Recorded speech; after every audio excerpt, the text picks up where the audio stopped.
Gente, boa noite. Sejam muito bem-vindos a mais uma aula. Hoje nós temos um tema bem interessante e super diferente, que é a vinícola no Cerrado, né? Muita gente, inclusive eu, conhecia muito pouco sobre o terroir do Cerrado. E hoje nós temos aqui 3 pessoas que fazem parte de um pool, né, de vinícolas, que é a Vinícola Brasília. Nós temos hoje aqui o Rodrigo Sucena, formado em administração de empresas com MBA em marketing e comunicação com o mercado, MBA executivo pela IBMEC, sommelier com certificação ISG, viticultor e sócio administrador da Ercoara, Cordeiro e Vinho e da Vinícola Brasília. Nós temos também a Isabela Bonato, formada em agronomia com mestrado em agronegócios pela UNB, viticultora e sócia administradora da OEMA Sena Vinhos e Vinhedos e da Vinícola Brasília. Ana Paula Malheiros, que vai compartilhar aqui a tela com a gente, graduada em arquitetura e urbanismo, sommelier formada pela ABS, viticultora e sócia administradora da Casa Vitor e da Vinícola Brasília. Sejam muito bem-vindos. E eu não vou dar spoiler, não. O microfone é de vocês. Legal. Apareceu aí, gente? Show de bola. Já apareceu. Já apareceu? Para mim, desapareceu. Mas calma. O problema está comigo. Foi? Sim. Então, vamos lá. A Vinícola Brasília é a primeira vinícola do DF, né, no Distrito Federal. E o Rodrigo vai começar falando um pouquinho para a gente dela. Legal. Boa noite, pessoal. Estão aqui na sala. É um prazer para nós poder falar um pouquinho desse projeto aqui da Vinícola Brasília.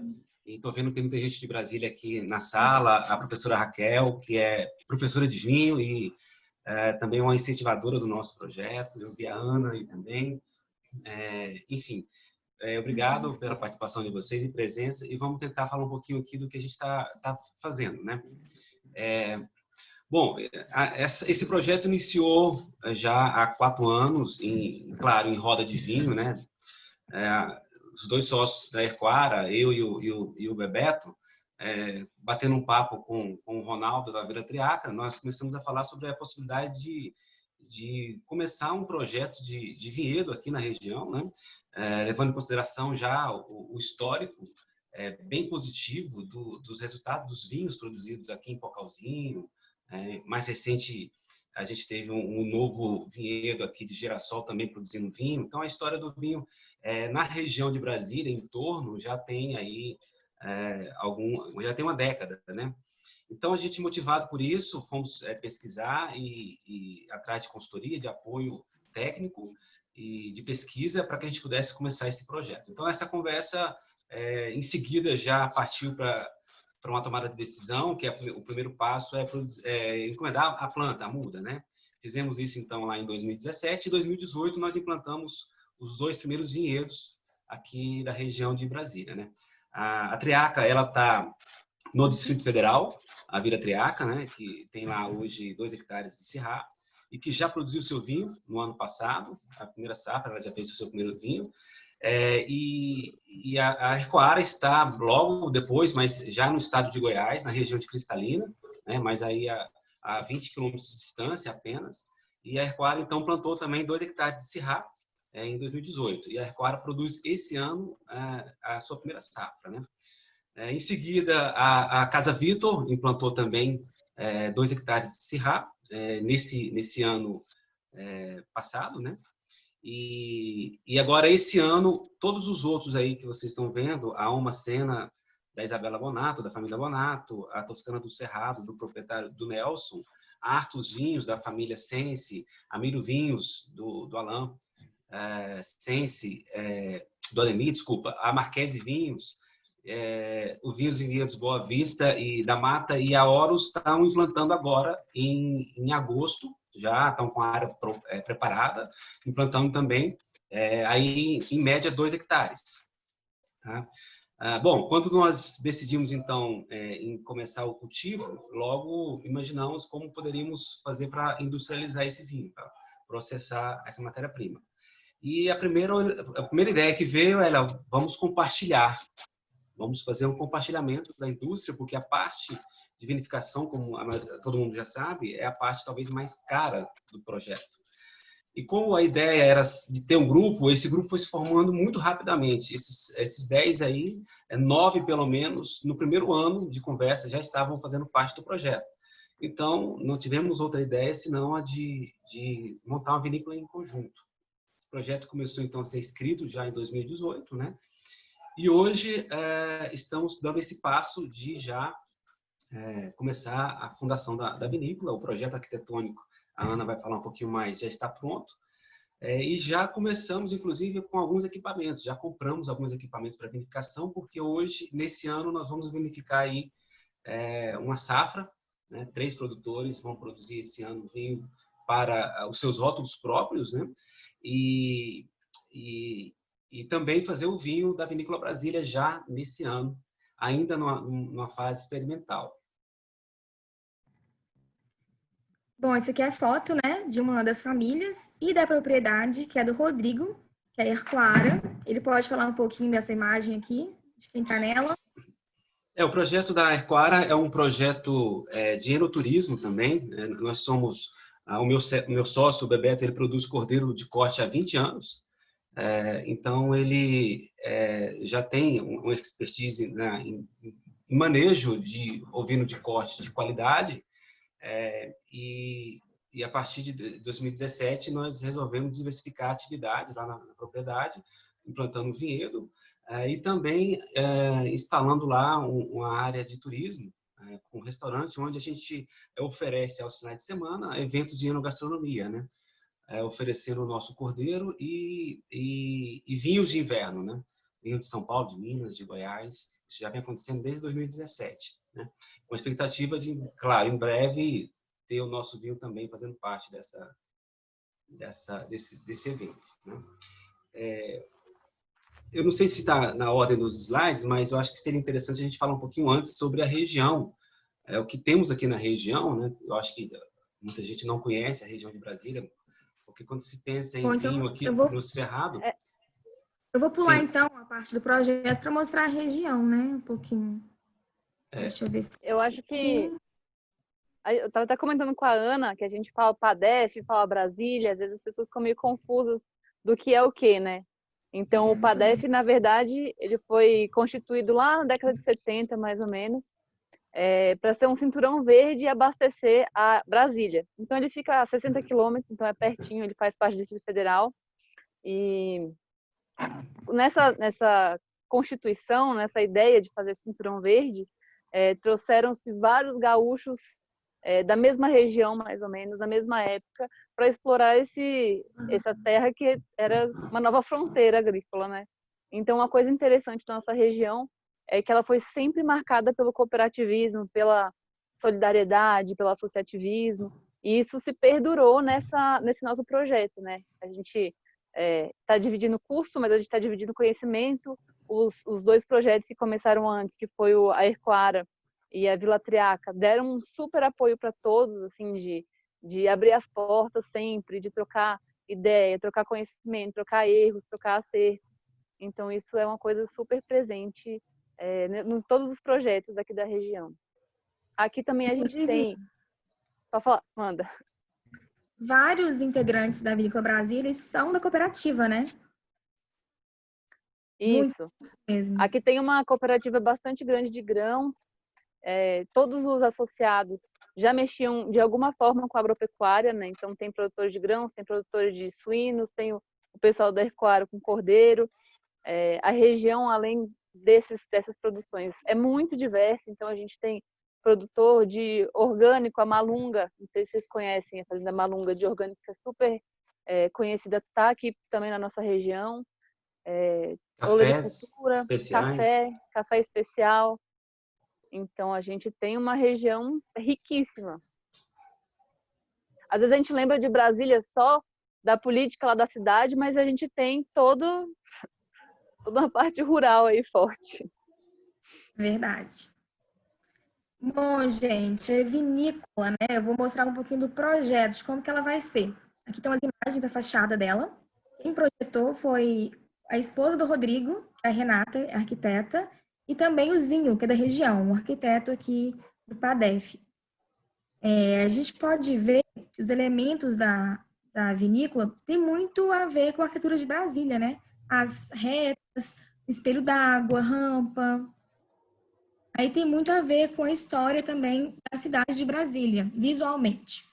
Então, aqui a gente vai mostrar algumas imagens. Vocês podem ver também, tem uma mesinha aqui em cima, olha. Ou seja, é um spoiler, né? Para receber uma galera aí, enoturismo também. Vamos receber vocês para degustações. Aqui tem um espaço todo para o visitante. Estacionamento. Também vai ter algumas videiras, né? Um mini vinhedo dentro da vinícola para o pessoal poder conhecer também. Aqui é o nosso lounge. E aí, vamos falar um pouquinho dos vinhos da Vinícola Brasília.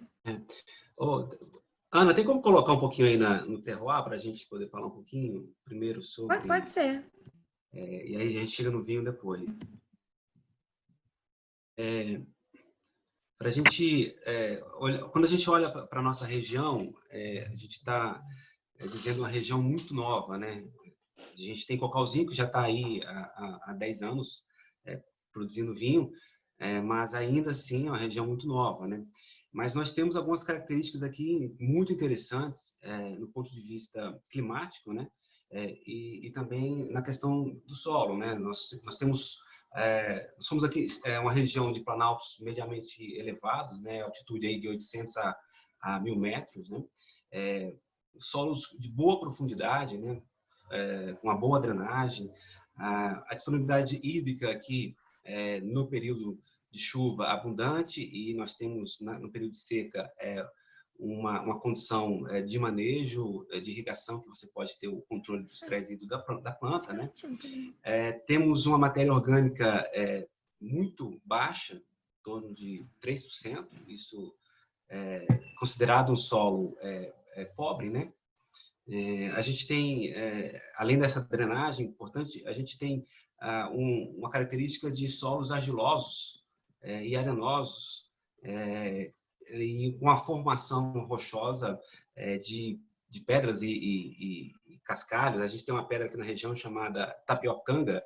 A tapiocanga, eu acho que ela vai determinar muito a característica dos nossos vinhos, que essa pedra ela é composta de argila pobre e ferro. Ela tem uma alta concentração de ferro. Isso a gente já percebeu no vinho que foi produzido ano passado na Vila Triaca, que também tem um terroir de cascalho e de tapiocanga, que aportou muita estrutura para o vinho, né? Então, é uma coisa bem nossa aqui, né? Da nossa região, né? Essa pedra também tem em Minas, né? No Cerrado Mineiro se encontra muita tapiocanga, né? Quando a gente fala de solo pobre, para a videira é uma coisa bastante positiva. Ela não precisa dessa quantidade de matéria orgânica, então aqui é um solo muito bom para esse cultivo. E no ponto de vista climático, a gente tem aqui uma temperatura média anual de 18 graus, né? Com duas estações bem marcadas, né? A gente tem o período chuvoso, que começa em outubro, e ele vai até meados de abril, e depois entra o período de seca, né? A seca nossa aqui, só por curiosidade, a gente está hoje há quase 70 dias sem chuva na nossa região. Então, nesse período de abril, final de abril até mais ou menos setembro, a precipitação aqui é mais ou menos 100 milímetros. Nos últimos 10 anos não passou de 100 milímetros nesse período, de maio até agosto.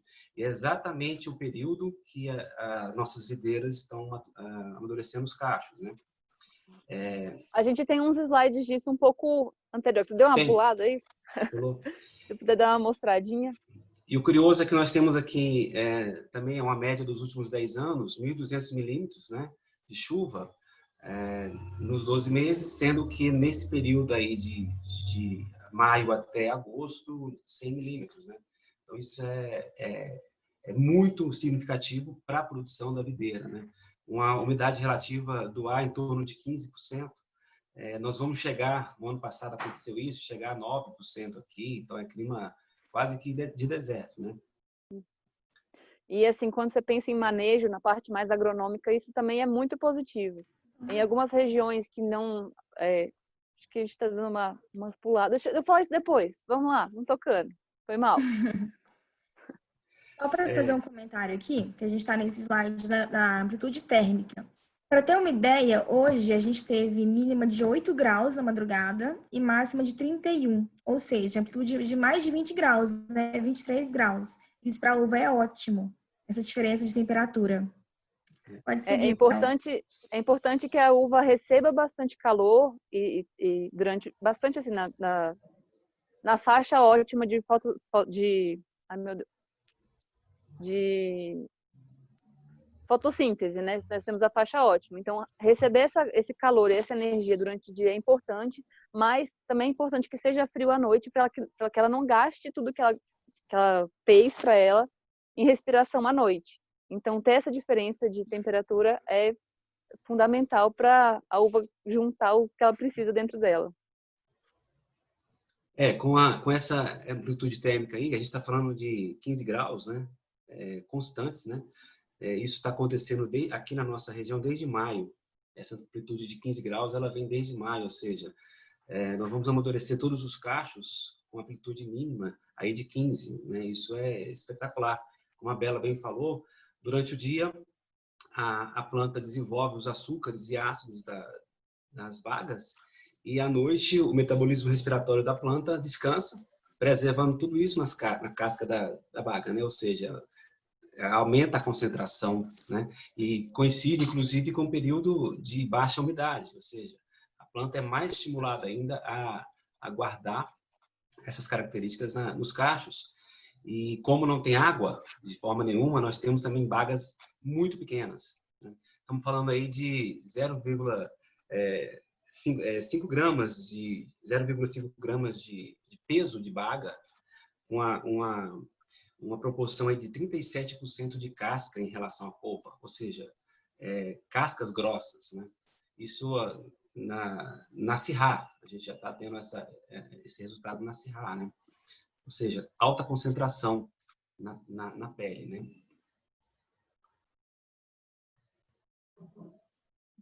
Bom, acho que esse slide a gente já comentou, né?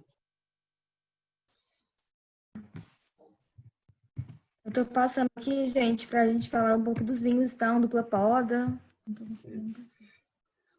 Bom, eu acho que a gente pode... acho que a tecnologia dupla poda, ou ciclo invertido, ela já é de conhecimento hoje do brasileiro, né? Quando se fala nos vinhos do Sudeste brasileiro, só é possível ter resultado e alcançar o que eles estão alcançando através da dupla poda, né? Eu não sei se vale a pena a gente detalhar mais a questão da dupla poda. O que você acha? Eu acho que a gente pode falar dos vinhos e aproveitar o gancho e falar depois da dupla poda, né? Falar como é que você aplica aqui. É legal falar assim, porque tem gente que ainda está iniciando no mundo do vinho, ainda não tem muita familiaridade, é legal.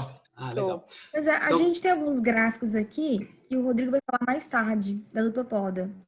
Aí vamos falar logo em seguida falar disso aqui das uvas e tal.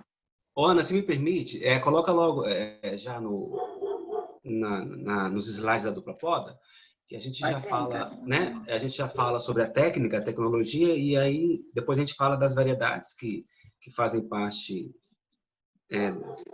desse projeto de dupla poda, né? Então, o interessante nessa tecnologia é que ela foi desenvolvida pela Epamig, né? Foi liderado lá um grupo de estudo pelo Murilo, em 2001, né? Meados de 2001 até mais ou menos 2003, onde ele fazendo um doutorado na França em relação às condições de estresse para as videiras de Mediterrâneo, né? Onde você colocava a planta em regiões totalmente diferentes da sua origem e qual era o comportamento dessa videira, né? E ele estudando isso, ele entendeu que a planta teria resistência em regiões tropicais como a nossa, a videira, sobretudo as castas do Mediterrâneo, se adaptariam muito bem na nossa região aqui. Porém, se a produção acontecesse no ciclo convencional, no ciclo tradicional da videira, no hemisfério sul, essa colheita, essa maturação e colheita da uva aconteceria no nosso verão. É o que acontece no sul do país. E aqui nas nossas regiões centrais, sudeste e centro-oeste principalmente, o nosso período de dezembro a março é muito chuvoso, muito quente, muito chuvoso. Então, não seria possível se fazer vinho de qualidade nesse ciclo tradicional. Bom, então, esse grupo pesquisou a inversão do ciclo da videira, ou seja, submeteu essa planta a 2 podas, levando a maturação da uva para o período mais seco do ano, uma janela onde se tem menos precipitações e você poderia deixar a planta, a videira, se manifestar o seu melhor, não tendo água. Bom, então a técnica de dupla poda nada mais é do que levar a maturação para o período seco. Então isso é feito no sudeste e no centro-oeste. No sudeste, a poda ela acontece entre janeiro e fevereiro, né? A poda de produção, de uma poda de formação, uma poda vegetativa que veio de agosto a setembro, ou seja, faz uma poda primeiro para amadurecer os ramos produtivos, e nesse momento que se faz a poda, a videira não entende que é apenas para vegetar, ela entende que ela precisa produzir, e começa o processo de produção, e nesse período se tira os cachos da planta. E aí ela vai vegetar, ela vai amadurecer os seus ramos, e quando chegar no período de janeiro, fevereiro, lá no sudeste, e aqui a gente está falando de fevereiro, março, é um pouquinho mais tarde, porque a gente tem as chuvas mais distantes, né, mais perto no final do ano. Então, aqui você faz a poda em março, e aí essa planta, então, relança o seu ciclo e começa uma fase de maturação, né, que vai coincidir com essa janela, onde nós temos as temperaturas amenas, média de 26 graus, de maio até agosto, e durante o dia, e a noite fria, né? As noites são aqui em torno de 8 a 12 graus. Uma boa amplitude térmica, em torno de 15 graus, o que dá para a planta uma condição muito boa para amadurecer os seus frutos, né? A gente faz a irrigação artificial, ou seja, a gente controla a disponibilidade hídrica da planta, o solo seco, a gente conduz para que a planta possa receber água apenas para que ela possa encher as bagas, né, e amadurecer os seus cachos. Com isso, a gente conduz o estresse hídrico para que a planta possa tirar mais nutrientes do solo e concentrar mais os cachos, né? Então, essa técnica veio para ficar, né? E chegando no Sudeste, nós já estamos falando aí, os primeiros vinhedos instalados lá no Sudeste, Três Corações, Andradas, já em 2003. Então, é uma técnica aí, vinhedos já com 17 anos de produção, né? E as plantas se comportando muito bem. Várias cultivares testadas, né? É importante dizer que hoje, quando a gente fala de colheita de inverno, de terroir de inverno, a gente já é levado logo a Syrah, né? Porque a Syrah foi a casta que melhor se comportou e se adaptou a essa condição de dupla poda.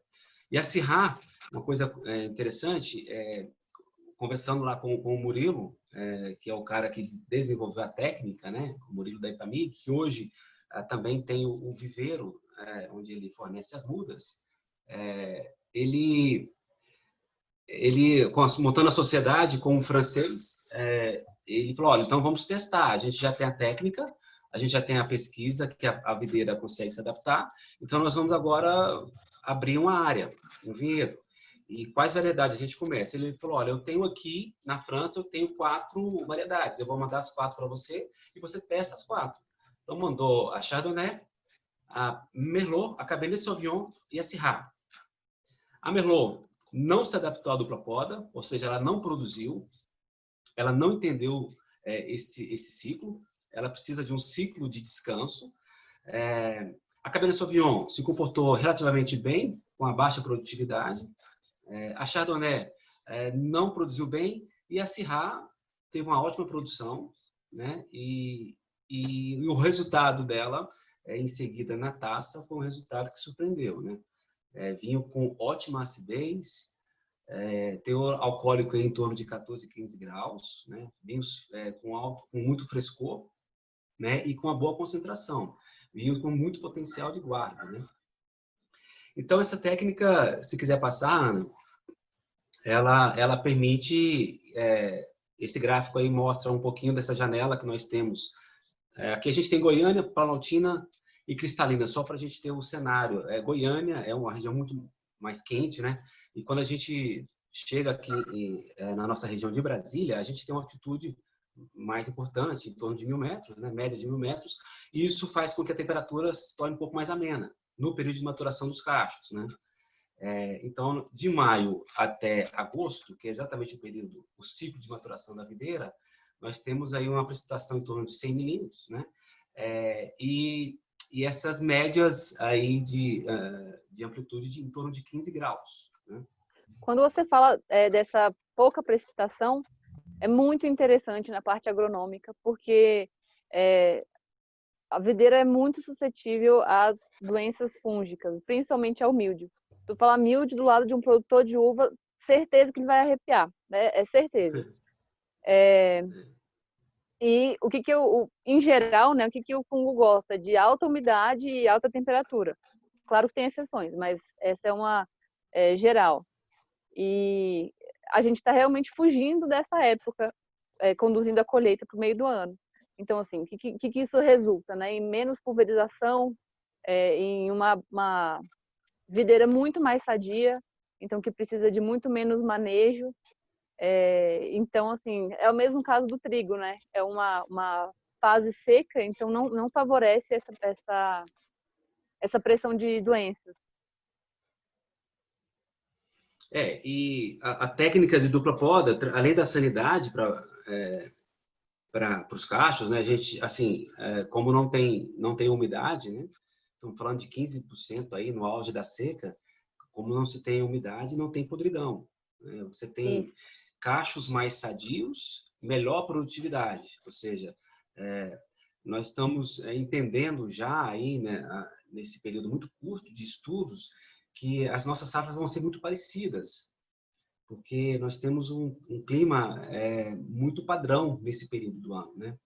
E a gente consegue amadurecer os nossos cachos até o final, tipo, você completar a maturação, porque muitas vezes quando você tem a colheita nos períodos mais chuvosos, você tem que correr, ou você decide, ou você faz a maturação completa, ou você faz a maturação completa e perde um pouco por causa dessas doenças, da pressão toda, ou você colhe antes um pouco, consegue fugir, mas você perdeu o seu ápice, né? E aí a maturação nesse período, a maturação técnica e a maturação fenólica, ela é sincronizada, né? A planta tem tempo suficiente para amadurecer os seus cachos, então essa sincronia traz um resultado muito interessante em termos de concentração, né? De ácidos, de açúcares, enfim, dos compostos fenólicos todos, né? Bom, a Syrah foi um acaso, então, não foi uma casta assim previamente escolhida, ela foi um acaso e se deu muito bem, se adaptou, né? E hoje a gente tem já uma intenção de ir em busca de outras variedades que tenham, primeiro, o mesmo comportamento no campo, se adequem bem e respondam bem a técnicas de dupla poda. E o nosso maior desafio, talvez, é trazer castas, testar castas que, com o nosso calor intenso, não perca acidez. Acho que esse é um grande desafio, porque a gente está falando aqui de um clima quente, né? E a gente sabe que vinho com baixa acidez, além de ser desagradável, não tem um mercado para ele. Então, nós precisamos trazer castas, e aí castas do Mediterrâneo, castas de clima quente, que tenha essa resistência maior e que ela consiga preservar a sua característica de acidez. Assim como a Syrah. A acidez da Syrah, mesmo nesse período muito quente, de 26 graus, temperatura de 26 graus, na maturação ela consegue preservar muito bem a acidez, né? E, claro, a gente precisa correr com a decisão de colheita, porque quando chega aqui final de agosto, a setembro, a gente já tem um calor muito mais intenso e as mínimas diminuem, né? Aumentam. Então, a gente perde essa amplitude boa, começa a perder, e, claro, o calor, com a falta de frio à noite, a acidez cai drasticamente. Então, a colheita precisa acontecer nesse período aí, antes esse aquecimento maior, né? Bom, a Syrah, então, já está testada, está aprovada. A Vila Triaca já produziu o seu vinho ano passado, vai ser lançada agora no próximo mês. Nos surpreendeu muito positivamente. Uma curiosidade, o vinho da Vila Triaca, ele foi produzido com uma videira de 11 meses. 11 meses. A literatura nos mostra que uma adaptação de uma videira no Sudeste ou no Centro-Oeste se dá em torno de 3 anos, né? E ela, rapidamente, com 11 meses, já conseguiu entregar bons frutos e fazer um vinho muito interessante. O vinho com uma coloração incrível, porque a uva amadureceu muito bem, né? Uma cor violácea, brilhante, né? Pena que a gente não tem ele aqui para degustar e falar dele, mas a produção foi muito pequena, ele vai ser lançado ainda agora, esse ano, né? Mas ele se comportou assim muito bem. Alguns sommeliers já degustaram esse vinho, uma boa estrutura, um bom corpo, 14% de álcool, né? Ouvi de alguns colegas que provaram esse vinho, disse, olha, ele já tem estrutura para guarda, um potencial de guarda, sabe? O tanino já macio, evoluído, né?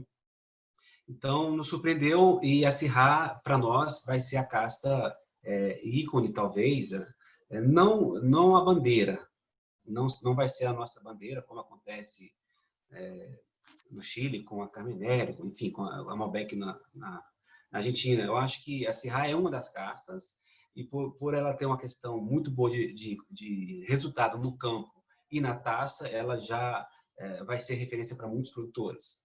Bom, em seguida, a gente tem a Cabernet Franc, que também se comportou muito bem, se adaptou muito bem à dupla poda e já entregou também muitos vinhos interessantes.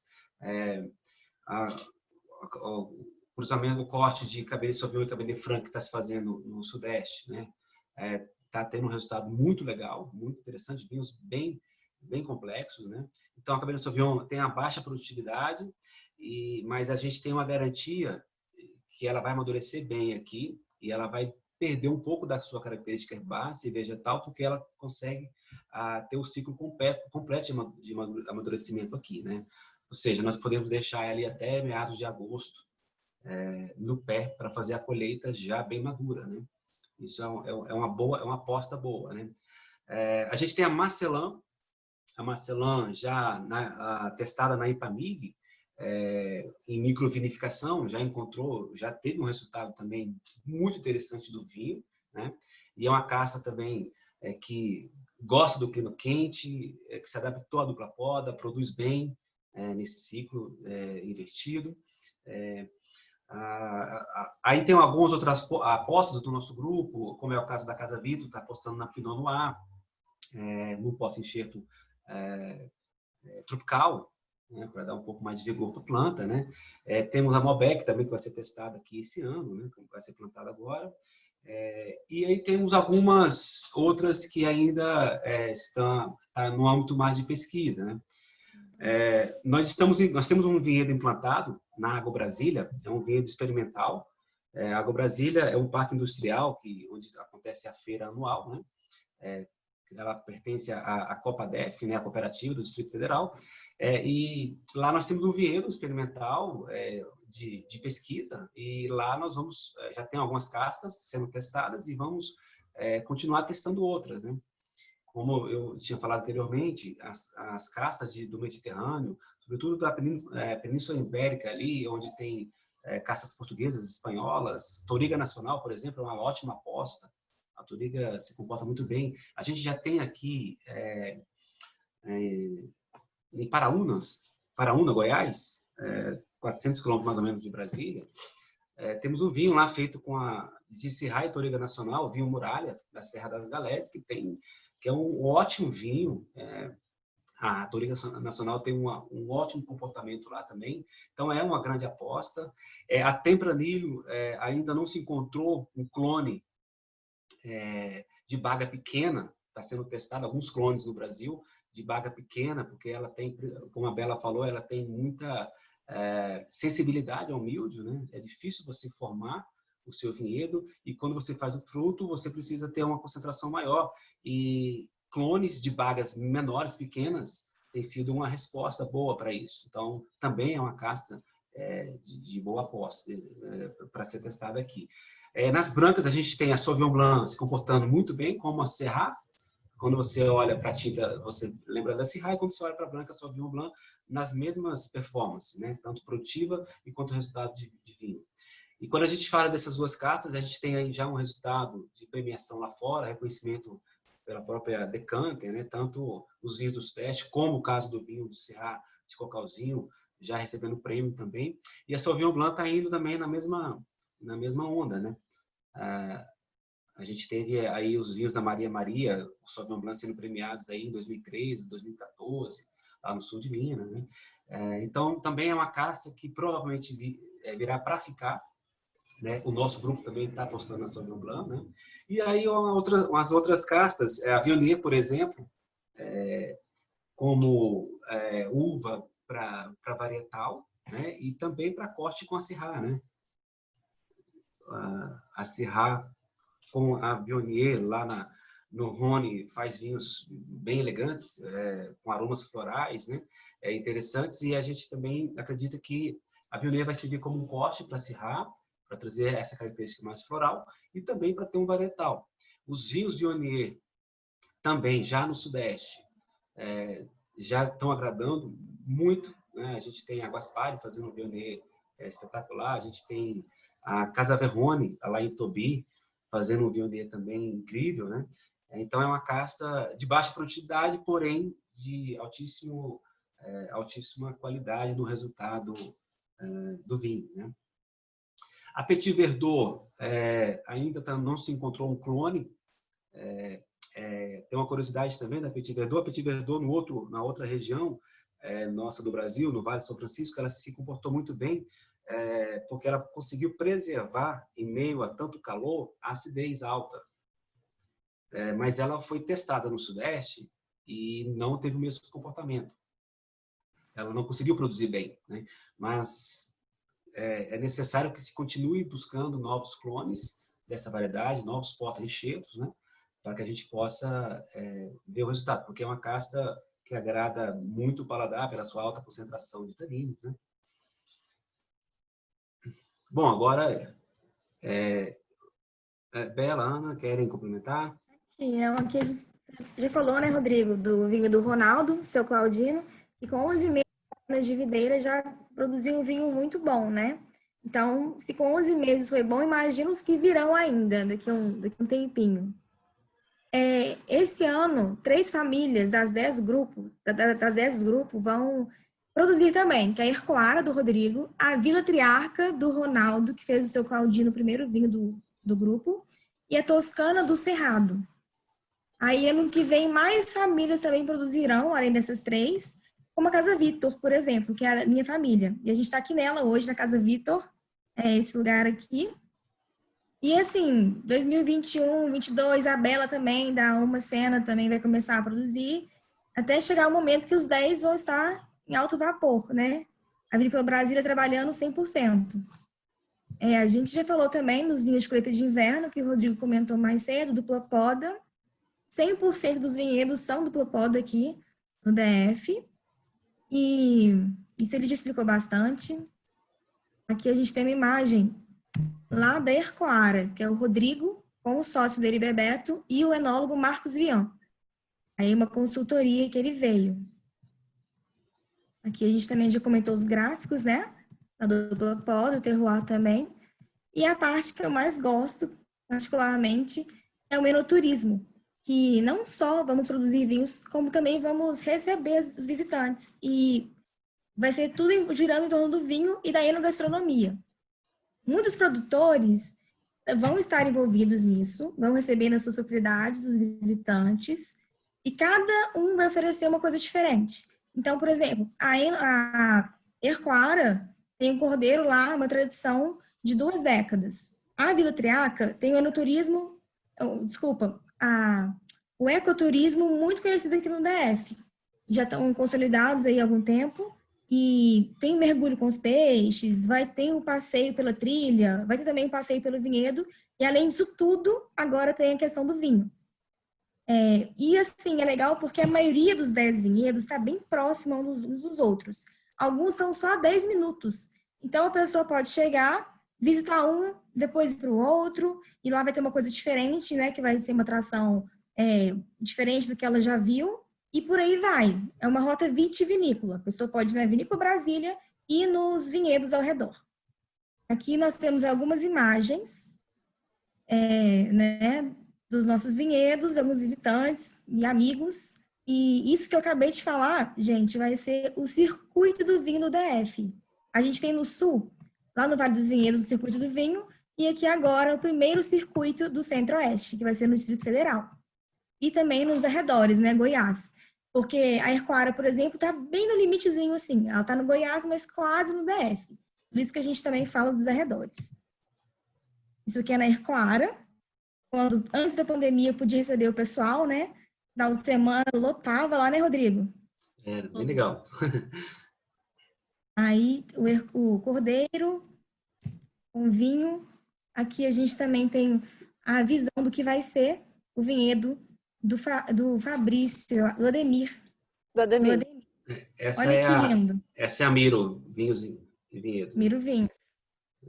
Aqui tem um lago com os buritis, então, assim, maravilhoso. Essa é a visão de quem vai lá. Aqui a Bela pode falar. Aí, futuramente, vão estar minhas Syrahs, minhas Sauvignon Blanc. A gente está implantando esse ano, né? Então, aí vai ser o nosso cenário. Aqui é a Vila Triaca, a Ecopousada. Aqui é a Casa Vitor, é onde a gente está, esse gramado tá à noite, não dá para ver, mas está atrás de mim o quiosque ali, ó, é isso aqui. Também esse pôr do sol maravilhoso, que é bem típico da região. Isso foi na pousada também, mas assim, na Vila Triaca, mas todos nós temos um pôr do sol como esse, então vai ser bem legal para os visitantes. Céu de Brasília, né? Não, Pois tem jeito. Brasília toda. Como a gente está trazendo isso para a região, a comunidade vai ser afetada positivamente. Vai ter geração de empregos, vai valorizar aqui o PADEF, né? E tenho certeza que, assim como quando os gaúchos vieram para poder trabalhar aqui na região, a segunda reviravolta aqui vai ser a Vinícola Brasília. Vai trazer muito investimento também para cá.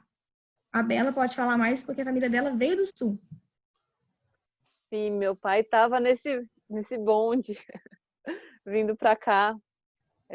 Como eu falei, esse climão de cooperativismo e de solidariedade permeia tudo, né?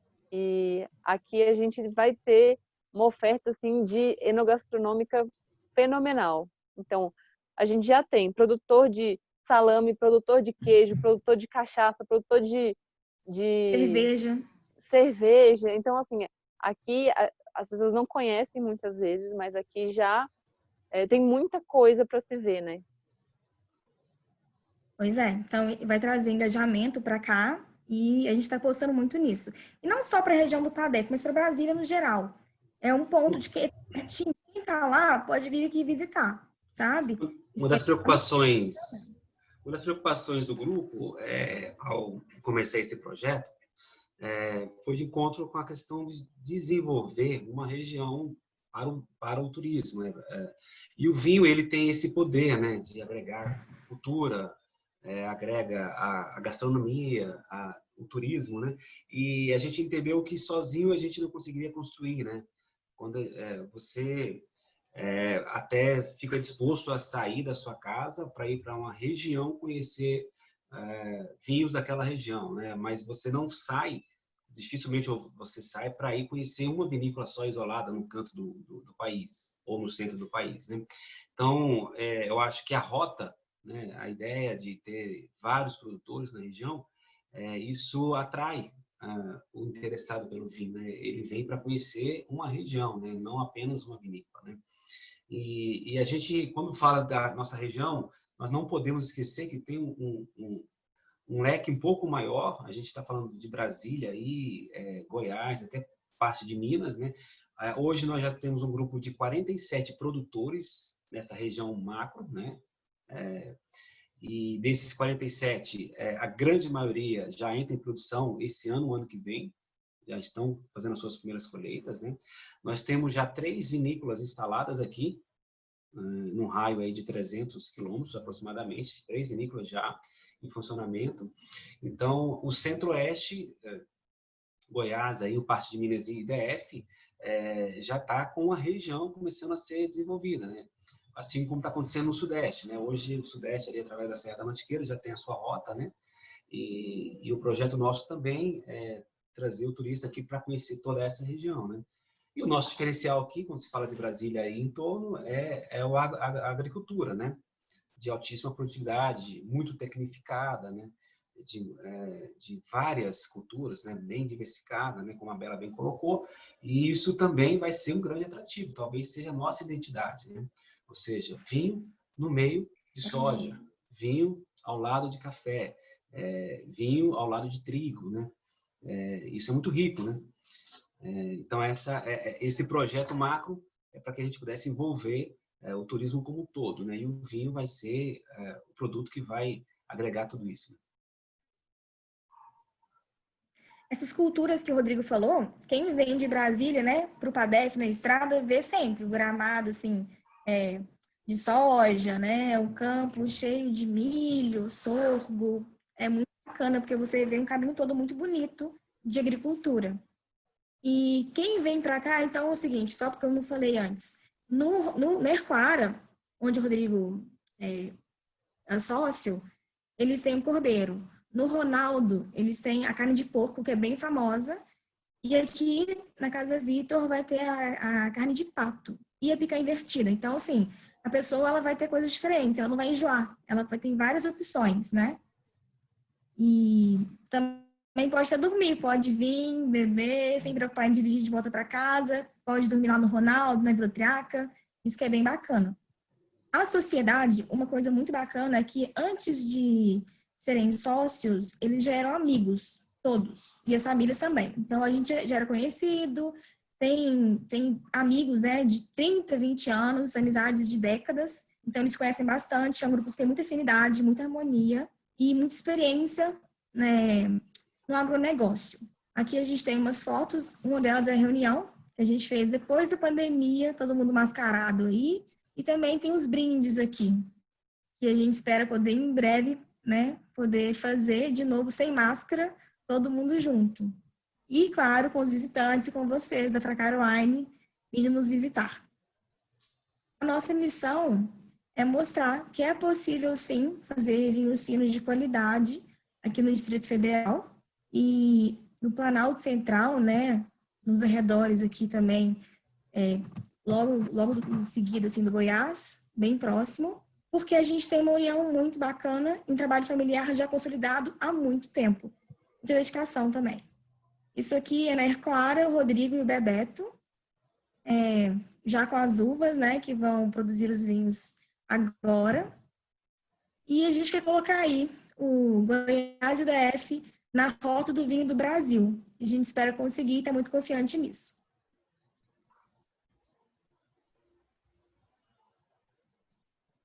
É isso. Muito obrigada, gente, pela A gente está aqui babando, né? Estamos aqui, eu estava falando com a Ângela, mandei uma mensagem para a Ângela. Falei, Ângela, mas que vinícola é linda essa! Claro que a gente está interessada na uva, né? No vinho. Mas não dá para negar que é um cartão de visita, né? Tudo agrega, né? Então, tenho certeza que vai ser uma experiência, assim, excepcional. Parabéns, muito bem organizado, muito legal ver essa sinergia entre vocês, essa cooperação, é muito bonito, né? Vocês estão escrevendo uma história muito bacana. E assim, vocês são muito jovens, né? Vocês podem falar a idade, que eu sei que são jovens, não pode, como é que é? Não está na fase ainda de não querer contar a idade, né? Quantos anos vocês têm? Eu tenho 26. Olha, que novinha. Eu tenho Mas no Oi, nosso Isa. grupo também é muito variado. Então, a gente tem... Deu uma travada aí? Deu, Internet voltou, da voltou. fazenda. Às vezes dá um R2D2, aí tem uma voz meio mecanizada, hein? Mas o nosso grupo também é variado. Então, a gente tem, como é o caso da Artes, tem o pai, que foi o que chegou aqui lá na década de 70, 80, o filho, e aqui também meu pai e eu. Temos pessoas mais velhas, mais novas. Esse grupo, ele é bem perto. Mas eu acho legal você estar inserido, né? A gente... quer dizer, agora a gente tem esse movimento da geração, da segunda geração, né? Ou acompanhando o sonho do pai, ou voltando, vai para uma área e aí descobre que aquilo também faz parte da vida dele e volta. A gente está observando esse movimento e eu acho assim muito bonito, né? Eu acho muito bonito. E a gente tem várias perguntas aqui. Eu queria voltar uma para... A Ana Borges quer fazer pergunta aí. uma pergunta da Ana Borges e do Paulo. Essa mesmo que eu ia voltar. Pode... Olha, tem várias perguntas. A mão. Deixa só... Olha, a gente vai abrir as perguntas e vocês insistam, levanta a mão, não deixa passar aqui sem fazer a pergunta de vocês, tá bom? Então, vamos lá, Ana, pode falar. Tá, eu tenho duas perguntas. Uma eu vou pedir desculpa porque eu cheguei atrasada, porque eu estava fazendo uma live com o Dardô e a gente falou justamente desse projeto de vocês todos aí. Duas perguntas. A primeira, vocês têm estrutura unificada de vinificação, é isso? Exato. A vinícola ela vai servir como um apoio para que a gente possa produzir os nossos vinhos individualmente, enquanto vinhedos, né? Ou seja, são 10 propriedades, que cada um tem a sua proposta, e também faremos um vinho único. A ideia, já sendo estudada pelo nosso enólogo, Marcos Viana, da Enovitz, é fazer um blend das Syrahs desses vinhedos, né? Então, vamos ter os vinhos próprios dos vinhedos e o vinho da Vinícola Brasília, que é uma participação de cada terroir desses aí, de cada vinhedo desse aí. Isso já vai acontecer esse ano, né? Esse ano, 3 produtores já vai fazer o vinho da Vinícola Brasília, talvez um quarto vai entregar também uma parte, e o ano que vem a ideia já é pegar aí uma parte desses 10 e colocar nesse blend aí. Entendi, bacana. O pessoal de Diamantina está fazendo esse esquema de associação. Exato. Também. Morro do Chapéu, segunda... né? Não, Diamantina em Minas. Eles têm Minas, desculpa, achei que era Chapada Diamantina. De 5 vinícolas que tem uma estrutura unificada. Legal. Eu acho que é o caminho. O compartilhamento, o cooperativismo é fundamental, né, para você diminuir custos, né? Claro, se tivéssemos 10 vinícolas, seria um negócio bem mais interessante, talvez, mas muito mais oneroso, né? E um risco muito maior, né? Não, bacana saber que é cooperativismo, porque eu estou tentando começar um projeto aqui perto de Belo Horizonte e, assim, é muito caro para fazer tudo sozinha. A segunda pergunta, eu acho que eu e o Paulo, a gente ficou bem surpreso que você falou que alguém fez um vinho da primeira colheita de 11 meses da planta. Isso não compromete o enraizamento e o desenvolvimento dessa planta para o futuro? Deixar ela brotar e acabar com as reservas de carboidrato?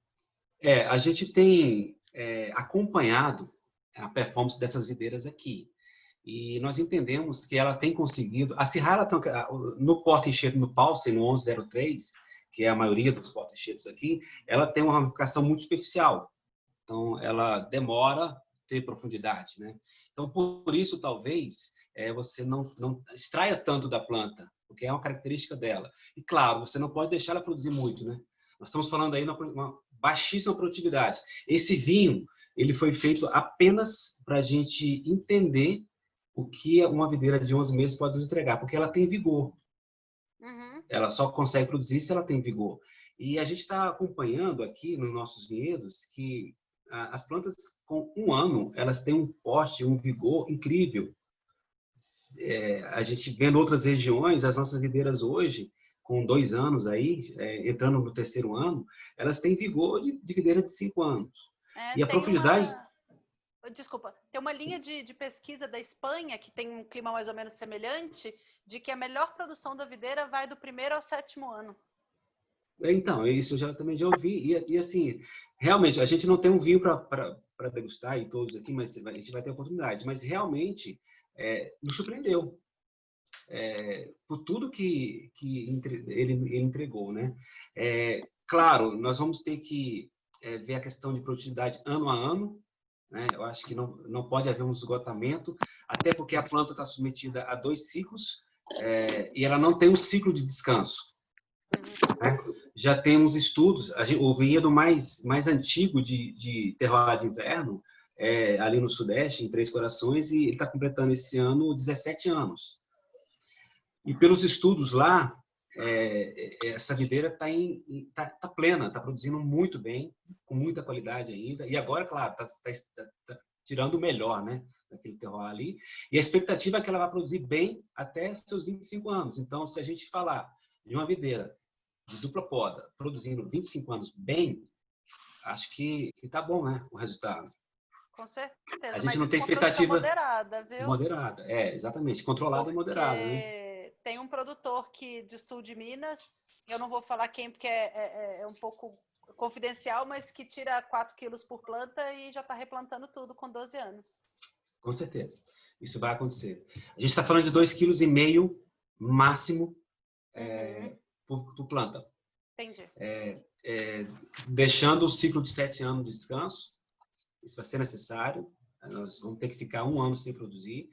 A gente já viu estudos também que essas videiras mais antigas que não tiveram ciclo de descanso no 7º ano não conseguiram produzir bem, no 8º, no 9º, no 10º, né? Quem extraiu demais da planta está tendo que replantar, fazendo novos enxertos, né? Mas também se a planta se mostra capaz de produzir e te entregar aquilo, claro, sem carregar ela demais, você precisa entender também que a planta entregando para você uma quantidade de 2,5 kg até 3 quilos e não sofrendo ciclo pós ciclo, talvez seja uma maneira boa de fechar a conta, né? Não, bacana, obrigada. O meu foi respondido por tabela, tá? Primeiro, parabéns por esses jovens que estão produzindo. Entendi que estava conversando com a Ângela também aqui nos bastidores, exatamente sobre essa união que vocês fizeram aí, e até perguntei para ela aqui se era tecnologia, esse lance da precocidade, né, da produção de vinhos de 11 meses, mas agora já está esclarecido que vocês estão fazendo um laboratório, e até fiquei curioso para provar esse vinho aí, dessa precoce colheita e produção. Deve ter ficado bem interessante. Outro ponto é que tu levantou lá a fazer algo parecido com o norte do Rhône, né? Que faz o corte, alguns produtores fazem o corte de Viognier com Syrah. Né? E lá, tu sabe bem, né? Eles são produzidos e são elaborados juntos, né? São fermentados juntos. Não tem o corte não é separado, não é a fermentação da Viognier e a fermentação da Syrah e depois se faz o blend. Não, eles fazem tudo junto, faz todo esse processo junto, né? Que é aí que está a mágica da Viognier, transferiu toda a simplicidade e o perfume da Viognier junto com a rusticidade da Syrah e sai aqueles vinhos maravilhosos. Também é uma ideia muito legal e eu vou ficar bem curioso para provar também esse corte. Parabéns para vocês. Hein? Obrigado. Esse desafio de fazer corte no Brasil é uma necessidade também no Sudeste, não só nosso aqui, porque os varietais têm tido bons resultados, né? Mas a gente precisa encontrar alguns cortes, né?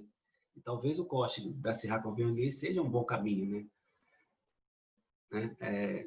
Uma coisa interessante é que os cortes mais famosos do mundo, eles acontecem por uma questão de falta de desenvolvimento completo da maturação das variedades. Ou seja, se uma não amadureceu bem, você pega a outra para fazer o corte, vai equilibrando aquilo ali, e aí os cortes acontecem, né? O que nós temos aqui na região é que as videiras todas vão ter o seu ciclo completo de maturação.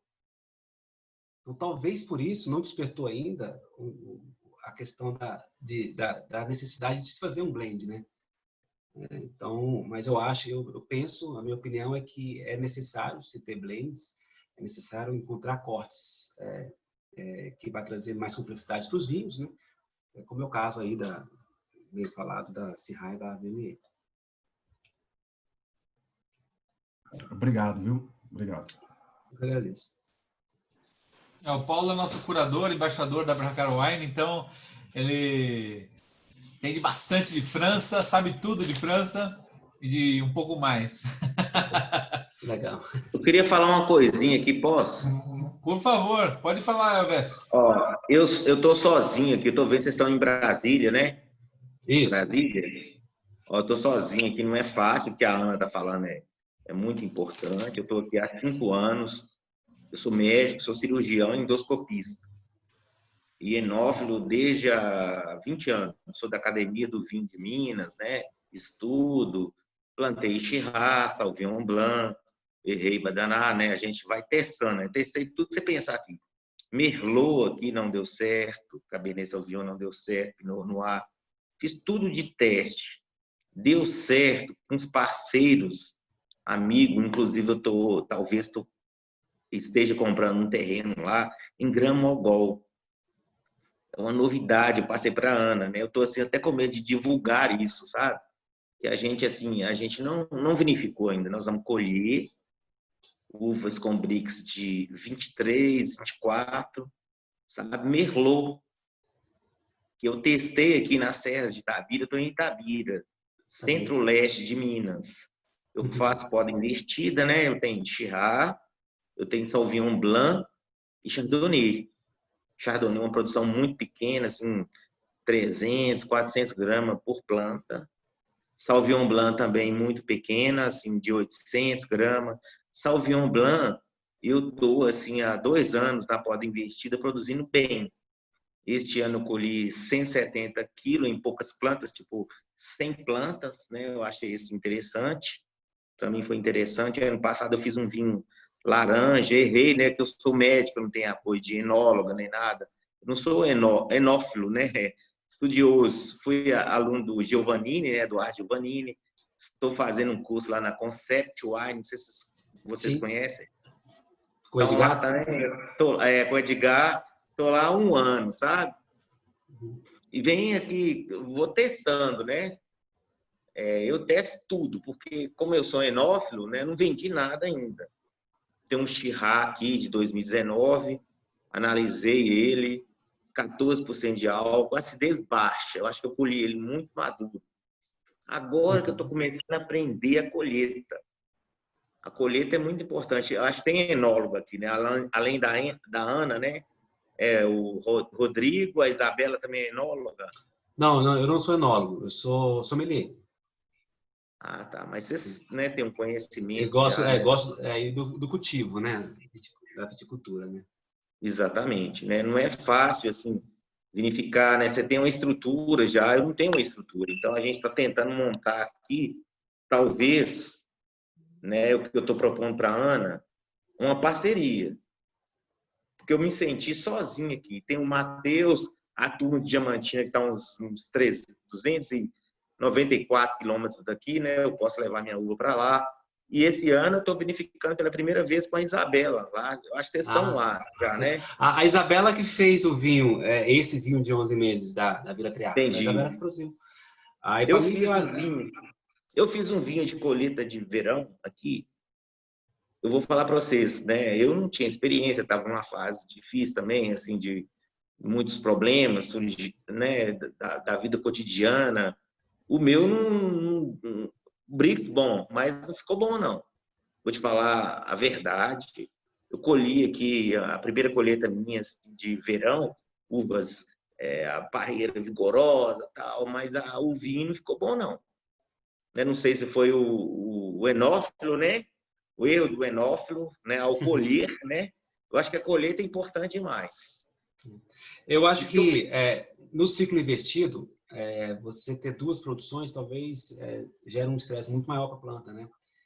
E eu acho que você está usando o ciclo invertido aí, né? Eu acho que a ideia do ciclo invertido... Agora, mas eu estou falando da primeira colheita. A primeira colheita eu colhi com 1 ano e meio, colhi assim uvas de excelente qualidade, mas o vinho não ficou bom. Concentrou pouco, né? Colhi pouco, mas o Brix estava bom. Estava um Brix de 23. Não deu um vinho bacana, um corpo bacana. Eu nunca vendi nada, né?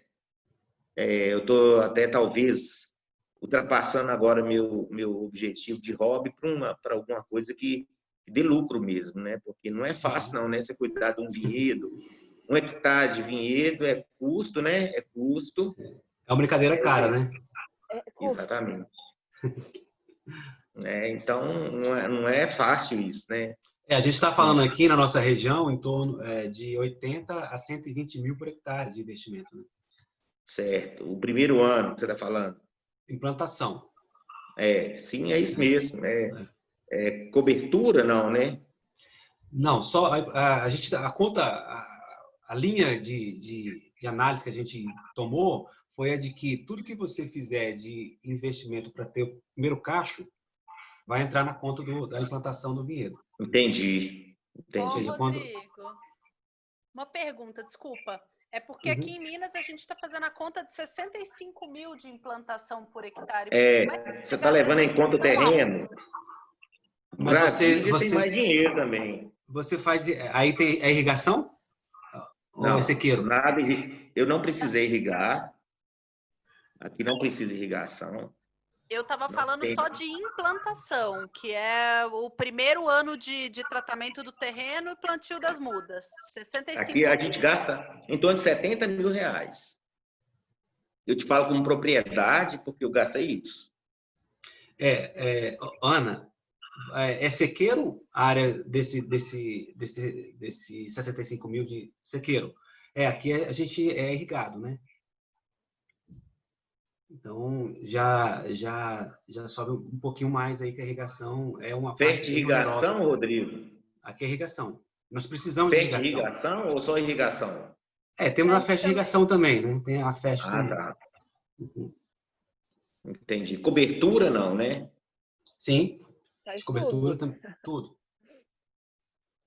Você faz cobertura contra sol? Então o custo aí é 2 vezes mesmo o hectare. Aí eu concordo. Eu estava falando de adubação de cobertura também. Tanto não, fértil ele está quanto perguntando de cobertura, aquela plástica. Cobertura do Não. Aqui a gente não tem geada, né? É difícil acontecer. Normalmente mas tem sol, né? Tem sol em excesso, né?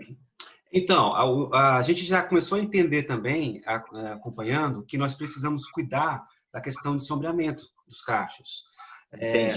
Alguns vinhedos já estão sendo instalados não mais no norte-sul, porque nós entendemos que o sol da tarde, de 2 até as 4, ele contribui muito para a queda da acidez. Então, nós precisamos ter um outro posicionamento do vinhedo para tentar manter um pouco mais a acidez das plantas, né? E, claro, pouca desfolha, né?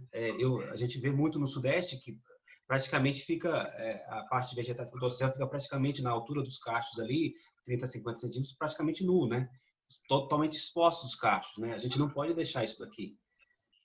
Rodrigo, e qual acidez titular você tem aí na colheita? Então, nós vamos agora ter esse resultado. Pois mas quando você colheu a uva, quando você mediu a acidez? Não, nós não colhemos ainda. A Ercoara não colheu. Entendi. Né? A Ercoara vai colher agora, lá pelo dia 25 de agosto, a gente vai fazer uma colheita de 2 hectares de cerrado. Né? Então,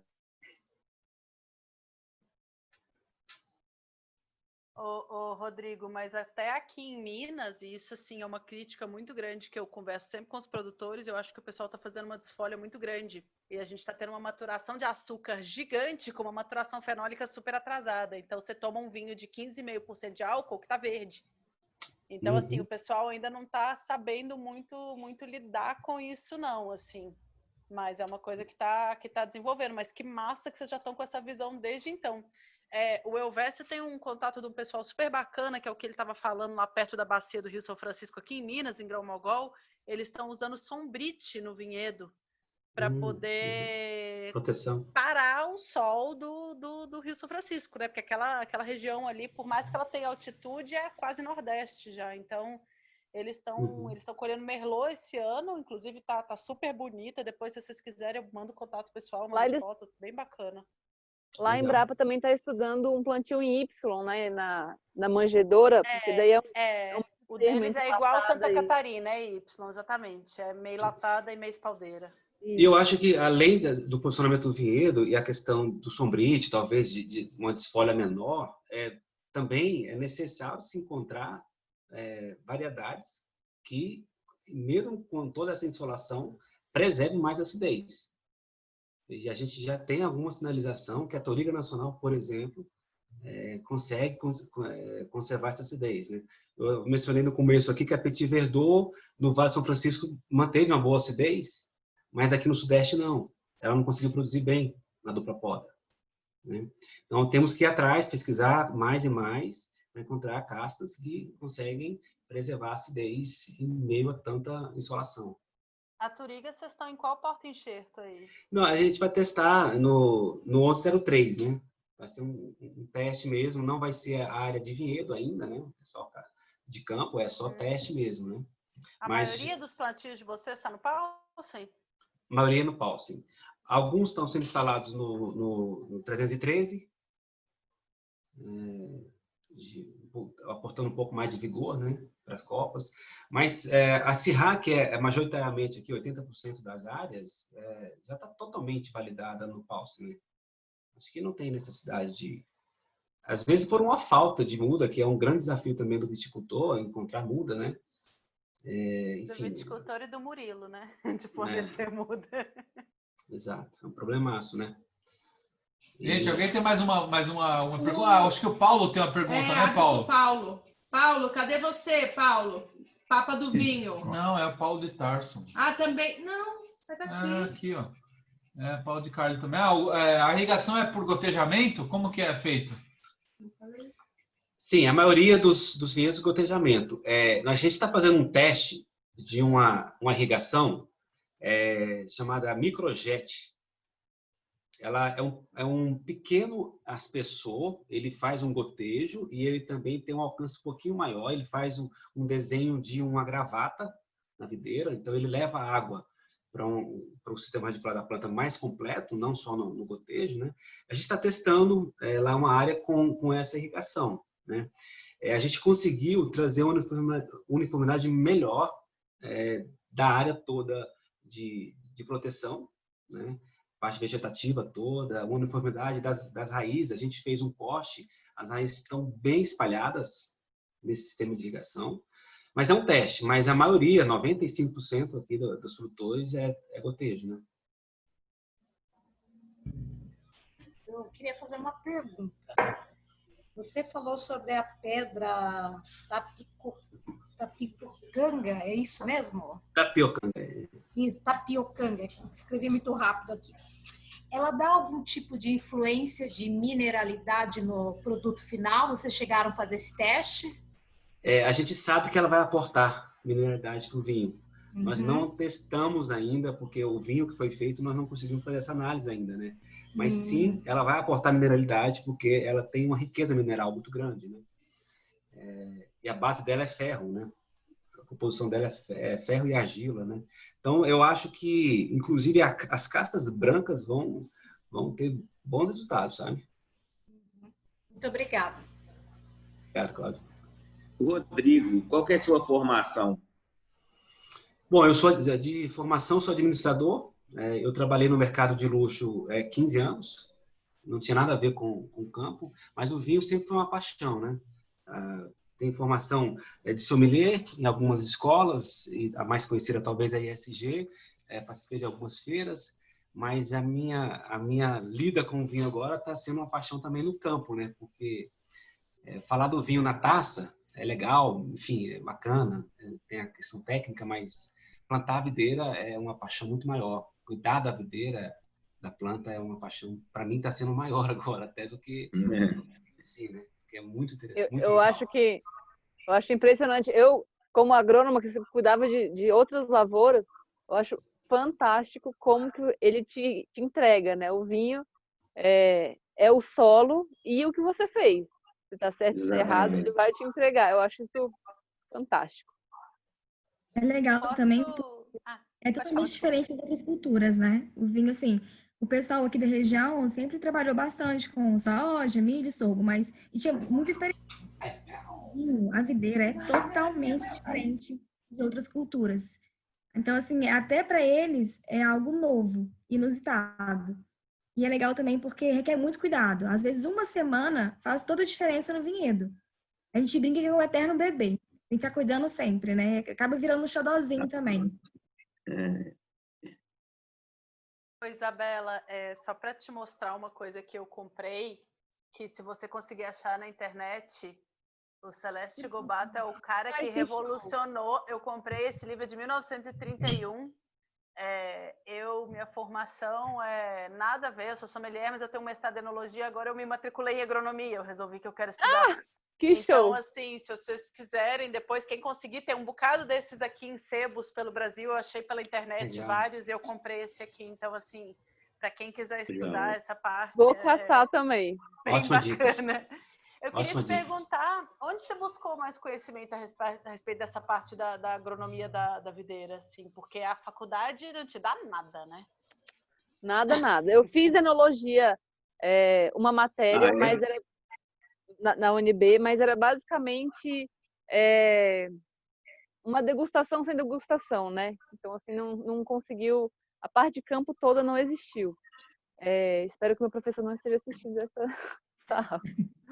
Mas foi tudo depois que a gente começou esse projeto. Comecei a buscar artigo, buscar outro conhecimento em outros lugares. Na universidade, agora, os professores estão vendo essa nova movimentação e tem professores que já estão tentando implantar alguns vinhedos na unidade experimental. Talvez agora, daqui para frente, os alunos tenham essa matéria aí completa. Obrigada. E o Fracaro aí é de Brasília, você já está produzindo. Queria fazer uma pergunta aí. Ô Vécio, a gente, na verdade, nós somos um e-commerce de vinhos. Nós trabalhamos com vinhos de vários países, inclusive nacionais também. E nós fizemos um curso também, cursos de vinho, né? Nós temos aqui o Paulo também, que é um dos nossos professores. Então, a gente está, nessa pandemia, se reinventou fazendo essas aulas gratuitas, masterclasses também, que nós estamos fazendo, né?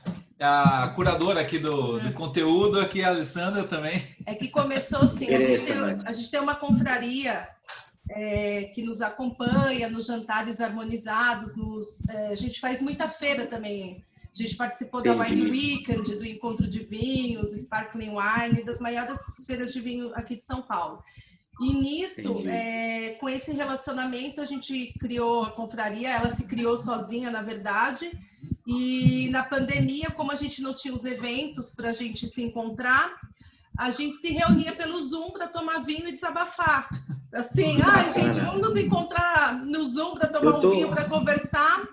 E numa dessas noites eu falei, Paulo, você não quer aproveitar e dar uma aula para a gente, né, sobre França, explorar alguma região? E aí deu tão certo, as pessoas gostaram tanto que começaram a pedir para a gente expandir. Então, por exemplo, a gente começou de uma forma despretensiosa, estava o nosso grupo lá de 20, 30 pessoas, numa das aulas do Paulo lá sobre Borgonha, acho que tinha 80 alunos, Paulo.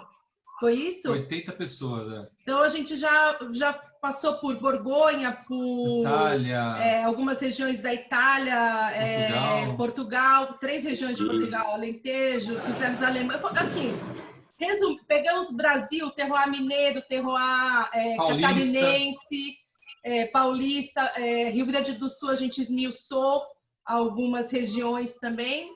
E aí trouxemos produtores para fazer degustação degustação guiada. Então, ontem, por exemplo, a gente estava com a Carla Ulian e o seu Vilmar Ulian da Ulian, a gente já esteve com Cárdenas, a gente já esteve com a Braco, do Uruguai, que é uma querida. Com a Estela Valentino, o seu Procópio, você deve conhecer lá de Andrade, também. é maravilhoso. É meu amigo também. É o querido. Super. Tô tomando o vinho dele aqui, ó. Olha o Estela? O Modestos? Eu tô com uma proposta que a Ana que me fez persistir. Eu estou fazendo um Sauvignon Blanc laranja. Olha, eu quero, hein? A Ana falou que quer também. Quero provar, eu quero provar. Ela está me ajudando. Sou eu que estou persistindo para ele fazer isso. Ele tem que me dar a garrafa. Ana, sabe o que é curioso? Sabe o que é curioso você falar? Ontem nós tivemos, olha só, viu, Elvésio? Ontem nós tivemos uma prova, olha só, amor, peraí. De que existem pessoas na vida, aparecem na vida da gente para persistir. Sim, quando você não acredita nas coisas. Essa é a história do espotátil. A Carlo Lian, que é a filha do Vilmar, insistiu muito tempo pro pai vender o vinho.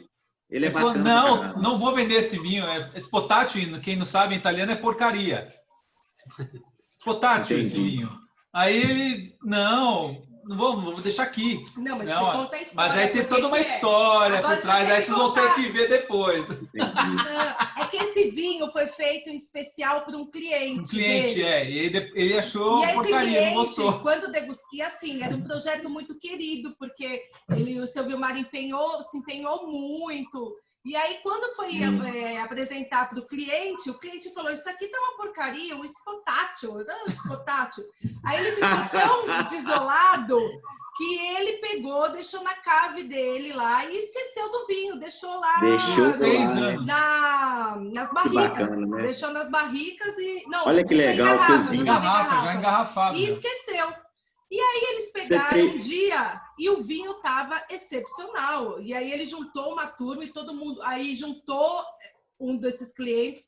O cliente falou assim, nossa, novidade! Que vinho maravilhoso, excepcional. Sabe que vinho que é esse aqui? Aquele espotátil. Você viu aquele espotátil? Eu não vou te vender nenhuma garrafa, e viu? Esse cara implora para ele vender e não vende de jeito nenhum. De jeito algum. Você tem ideia? Aqui, eu durmo com minhas videiras. Minhas videiras estão aqui no meu quintal. Você não imagina, eu moro num sítio aqui. Eu tenho um sítiozinho, eu tenho uma suíte. Na época da colheita, eu não saio daqui, não. Eu separei há uns 3 anos atrás, por causa desses problemas do vinho. Acabei separando e a mulher enveredou por outro caminho, eu fui para o meu caminho. Eu sempre produzi fruta. Meus pais são do norte de Minas. A gente produzia maracujá, manga, eu sou produtor de fruta. E aí vim fazer em BH estudar, né?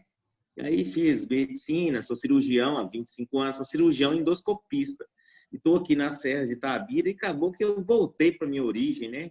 De repente, o dono da fazenda, do Raul Decô, que é o cara que começou aqui um vinhedo, ele produzia goiaba. Ele pegou e loteou a fazenda dele e me perguntou, você quer uns lotes? Aí, logo eu comprei 4 lotes. E comecei, falei, eu quero para produzir vinho, uva vinífera. Ele, não, você não vai conseguir, não sei o quê, aquela coisa toda. Ele é agrônomo, né? Aí eu não vou conseguir, já estava sabendo da Pode Invertida, era um sonho meu de uns 20 anos atrás. E, cara, né, errei muito, mas tá aí, tá saindo devagarzinho, né? É claro, né? Tem vinhos com defeitos, né? A gente está melhorando. Eu não tenho. Agora que Isabela, que é um cara lá do Sudeste. Tá travando aí, viu, Vécio? Tá dando umas travadas. Tá travando? Aí. Pois é, agora que eu peguei esse projeto mesmo, para levar ele a cabo, sabe? E estou com uns amigos, é uma parceria, a gente está tentando produzir Merlot lá no norte de Minas. Estamos conseguindo a primeira safra. Vamos colher daqui uns 15 dias, mais ou menos, sabe? E a gente está esperançoso, que é uma uva, vai ser uma uva de Brix bom em janeiro. Pra você ter uma ideia, ela deu 23 de Brix, produção de verão. É uma coisa inédita, né? Agora a gente não sabe assim a qualidade do vinho, o que vai ser o vinho de inverno, né, lá, né? Eu estou apostando, né? Estou apostando na Chyrah, aqui na Serra de Itabira, Sauvignon Blanc, Chardonnay. Chardonnay não produz todo ano. Você tem que Um ano você poda, outro ano você deixa ela descansar lá, porque não produz, não. Não adianta você forçar que não produz. A gente tem altitude aqui, a gente tem amplitude térmica, a gente está aqui. Tem lugar aqui que dá 1.500 metros de altitude, né? 1.300, né? Eu estou mais ou menos a uns 900, né? Meu vinhedinho é uns 900. Mas estamos aí. Estou aí. Bacana demais. A Ana me inseriu nesse grupo.